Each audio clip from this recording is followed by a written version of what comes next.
మాన్యశ్రీ ద్రోణాచార్యుల వారికి అభివాదములు. అన్నయ్య, ఏమిటివన్నీ? రాసమర్యాదలు. బావగారు ఈ రోజు ఉద్యోగ బాధ్యత స్వీకరిస్తున్నారుగా, వద్దన్నా వినిపించుకోకుండా భీష్మాచార్యుల వారు పంపారు. ఏమండి, ఇవన్నీ చూస్తుంటే ఈ సిరి సంపదల వలయంలో మనం చిక్కుకుపోతున్నామేమోనని నాకు భయంగా ఉందండి. ఆ భయం నాకు ఉందమ్మా. మీ భయానికి అర్థం లేదు. భోగభాగ్యాలకు మనం బానిసలం కావడం అంటే నిప్పుకు చెదలంటడమే. కురుకుల పితామహుల తృప్తి కోసమైనా మనం వీటిని స్వీకరించక తప్పదు. బావగారు, మనం ఇక బయలుదేరదామా? భీష్మాచార్యుల వారు ఎదురు చూస్తూ ఉంటారు. సర్వజీవుల పట్ల సమభావమును చూపు శోభనాకృతి ధర్మసూతి ఇతడు. బలశాలినను గర్వభావము మదిలోన చేరనీయని భీమసేనుడితడు. కురువంశ గౌరవ స్థిరతకు జీవమౌ ధీరుడు అర్జున నామధేయుడితడు. ముగ్ధమోఘన దీప్తి మూర్తి భవించిన సకల సద్గుణశాలి నకులుడితడు. మద్రదేశాధినాధుని మనుమడయ్యు కుంతి హృదయాన కొలువైన కుర్రకుంక వీడు సహదేవుడు. ఆచార్య వీరినెల్ల మించు కూరిమి ఆశీర్వదించుమయ్యా.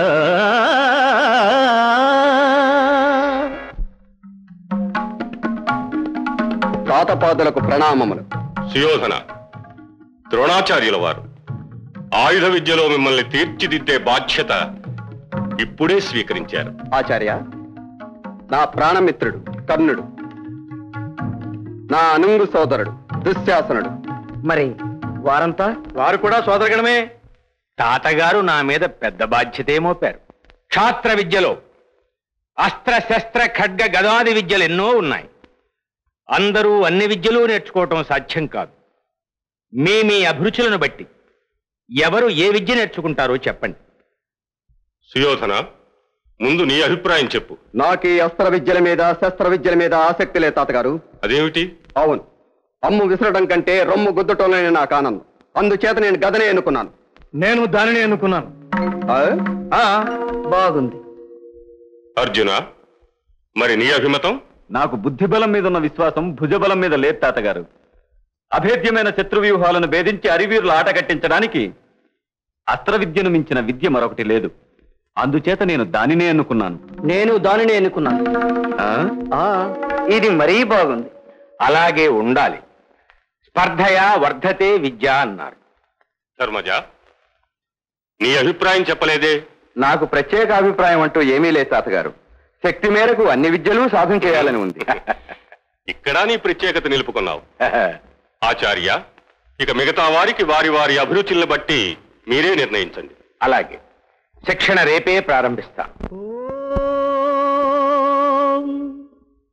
యా కుందేందు తుషారహారధవళ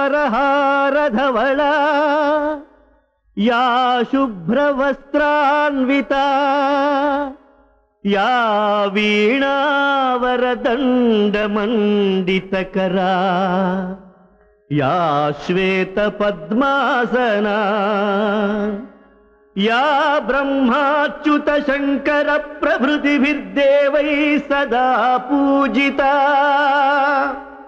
సా మాం పాతు సరస్వతీ భగవతీ నిశ్శేషజాడ్యాపహ నిశ్శేషజాడ్యాపహ.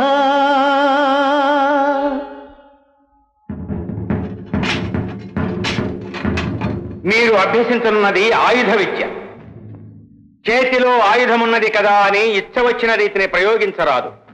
ప్రత్యేకించి మహాశక్తివంతములైన మారణాయుధములను మహోపద్రవ సమయములందు మాత్రమే వినియోగించాలి. ఈ నియమాన్ని తప్పక పాటిస్తామని మీరంతా నాకు మాటివ్వాలి.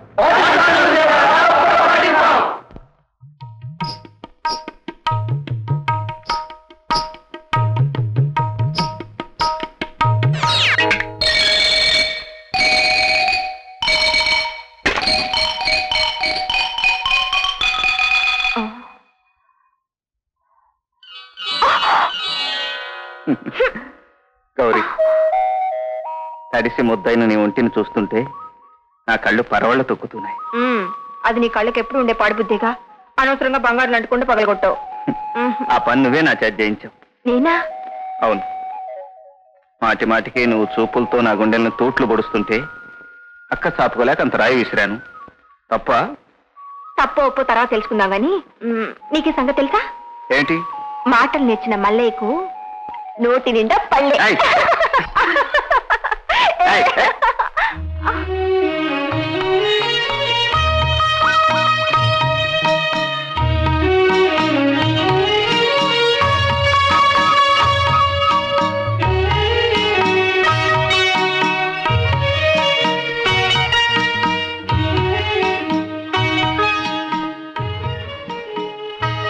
బావా,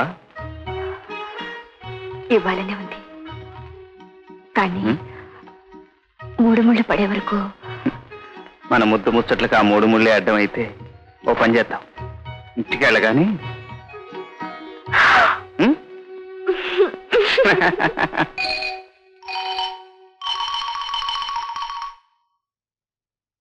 ఎవరు సచ్చినాడు? నాకు పెళ్ళైతే అడిగేందుకు, కాకపోతే అడిగేందుకు? ఎంత ఇదైతే మాత్రం నీలాంటి రేవకరు నీళ్ళేసి నానా మాట్లాంటాడా? బిడ్డ ఎవడు వాడు? ఈ చెన్ను దొరకన్న బిడ్డను నానా మాటలు అంటానికి వాడిది గుండె బండ? చెప్పు. తక్షణం వాడి జుట్టు కత్తిరించి పెట్టెలో పెట్టి భూస్థాపితం చేస్తా. మరి జుట్టు కత్తిరించేదానికి మొత్తం బట్టతలే. అంటే పట్టతల బసవయ్య? అవును. మా తాతలు రాజ్యమేలు కాలమున వాడి తాతలు ద్వారపాలకులు. ఇప్పుడు అవన్నీ ఎందుకు? వాడు అన్న ఒక్కొక్క మాట తలుచుకుంటుంటే ఏ నూతులన్నా దూకి చచ్చిపోవాలనిపిస్తుంది. నీ ధోరణి మాకు నచ్చలేదు. అసలేమన్నాడో వక్కాణించకుండానే. లేదు, ఆకులేదు. కలో సంకనేసుకుని నేలకెళ్ళానా? ముద్రష్టపడు దొరవ దగ్గర ఎదురయ్యాడు. అయినోడు ఊరికినే ఉన్నాడా? గౌరీ, నీ పెళ్ళెప్పుడు అన్నాడు. ఆ సంగతి మా ఆయన అడుగు అన్నాను. అంతే. వాడు నోటికొచ్చినట్టు ఏవేవో వాగాడు. పొద్దుస్తమాను ఊడిపోయిన రాజ్యం గొడవే తప్ప ఉన్న కూతురు గొడవే నీకు లేదట. ఎదిగిన బిడ్డ ఇంట్లో ఉందే దాని అచ్చట ముచ్చట తీర్చాలన్న ఝాసే నీకు లేదంట. నాకు మండిపోయింది. లేదని నీకెట్టా తెలుసా? ఎదో సచ్చినోడా అన్నాను. ఉంటే మాఘమాసం దగ్గర పడుతున్నా పెళ్లి గురించి ఎత్తకుండా ఉంటాడా?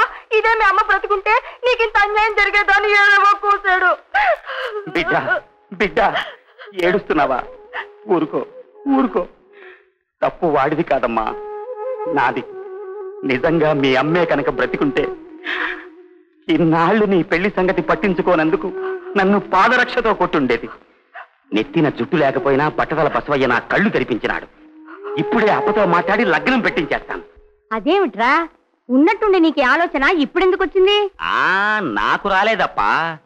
ఆ బట్టతల బసవప్ప మన గౌరిని నీలాటి రేవు దగ్గర పట్టుకుని, ఎదిగిన పిల్లవి నీకింకా పెళ్లి చేయకుండా ఉండటానికి మీ అయ్యకు బుద్ధి లేదా అని నానా మాటలు అడిగి నా కళ్ళు తెరిపించి కళ్యాణకారకుడయ్యాడు. ఒరేయ్, నీకు మతి చెలించినట్టుంది. అప్పా, ఎంత చెడ్డా ఒకప్పుడు మహారాజులం గారిని నాకు మతి చెలించడం ఏమిటి? లేకపోతే ఏమిట్రా, ఆ బసవయ్యకి పక్షవాతం వచ్చి 3 నెలలుగా మంచంలో పడున్నాడు. అతను నీలాటి రేవు దగ్గర కనపడ్డం ఏమిటి?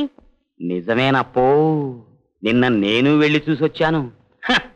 దేవుడు అనుగ్రహిస్తే వాడు సరాసరి పైకి పోతాడే తప్ప ఈ భూమి మీద కాలు మోపే స్థితిలో లేడు. మరి ఈ గొడవంతా మాఘమాసం దగ్గర పడుతోందని మనకి గుర్తు చేయడానికి కన్నా గౌరి ఆడిన నాటకం. అత్తయ్య, ఈ ఆలోచన నాది కాదు. ఆలోచన ఎవరిదైనా ఆడింది నువ్వేగా. ఎవరాడితేనేనరా? వయసు మిమ్మల్ని తొందర పెట్టినట్టే వార్ధక్యం నన్ను తొందర పెడుతోంది. వచ్చే శుక్రవారమే మీ పెళ్లి.